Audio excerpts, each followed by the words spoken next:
I want to bring in Chris Broussard, live in New York, joining us. My guy, Chris Broussard, co-host First Things First. So I did my NBA bubble. I don't buy Houston. I don't think they have a chance to win the title. They can't shoot. I don't buy Memphis either, a bit too young. But I did my NBA bubble. The Knicks are the closest team that if they got a little bit of a health break and everybody was healthy, I have them out. But what's interesting for our radio audience, Nuggets, OKC, Warriors, Lakers, I think the two best teams in the league are Boston and Cleveland. Those are the two best. But I got to tell you, I'm almost shocked I have the Warriors in there. They're on fire without Kuminga. And I don't think we're realizing here, they're more efficient. They do things that matter in the playoffs. Efficient, get to the free throw line, defend, experience, without Kuminga. Do I have the Warriors overvalued, or do you similarly see them as a team that could absolutely win the Western Conference? Yeah, I said yesterday I think the Lakers are winning the West, and I feel good about that. But certainly OKC and Denver are right there. And I do think the Warriors are the fourth team in the West, and I'll give them a shot because everything you said was right. They obviously have the shooting. Jimmy Butler gives them some things they did not have. They did not have the great mid-range player. That's right. Now they do. They did not have the guy that gets to the foul line a lot. Now they do. Now, in addition to Draymond, they got another tough, hard-nosed guys that can bother opponents and put a little bit of fear. I mean, they're NBA players. They're not scared.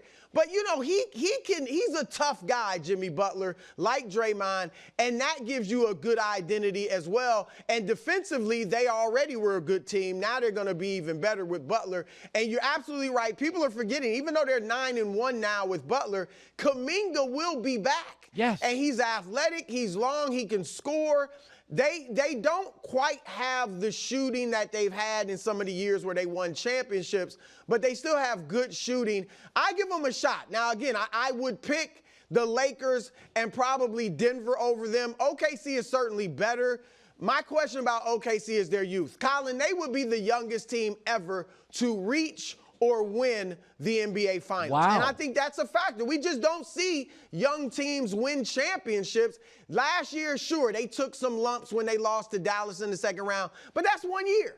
Like, they may need to. Jordan took longer. Isaiah took longer. LeBron took longer. You got to take some lumps usually before you win in this league, and I think OKC just hadn't taken enough. So I'm fine with putting Golden State in there. I would be a tad bit surprised if they do come out of the West, but I do think they've really improved themselves, and they're going to be a tough out in the playoffs. Okay, finally, I said this yesterday. Here's the upside to losing. The Knicks can't beat Cleveland, OKC, or Boston, and they may not, after tonight, be able to beat the Lakers. And right. I think this is great because where organizations get in trouble is when people inside the executive suite, the owner, disagree. They need another star, and I love OG and McHale and Brunson and Robinson, but they need another star, and nobody can argue it in that building. There is nobody saying we're good enough to win. You're not good enough to beat Cleveland. I've watched you play Boston. The game's over 8 minutes in. I think I think moving Cat, OG, and 4 draft picks to get Giannis is the move. I think you have to make a big swing. I wouldn't give up Brunson. I'd move anybody. But they've been very, very patient the last 2 years. Now, I'm just saying they have no chance to get to the finals. Right. You live in New York. Do you think it's understood? Because I think it's very clear is they got to get another guy. They're well run. They got good chemistry. They're a big stud shy, right? Yeah. Yeah, I mean, when they lost those 2 big blowouts to Boston and Cleveland recently, that's when the Knicks fans accepted, okay, we're not on that level. They're right in between. They're better than, like you said, you had them right outside the bubble. Yep. They're better than just about everybody else outside of the bubble, but they can't beat the teams in the bubble. Right. And as you said, tonight, I think they'd be 0-8 if they lose tonight to the top 2 seeds in both conferences. Yes, I love getting Giannis. I mean, who's going to argue against that if they can do that? But look, and I hate to say this, Colin, because I have nothing but respect for him. I've known Thibodeau since he was an assistant with Jeff Van Gundy when I was covering the team for the New York Times.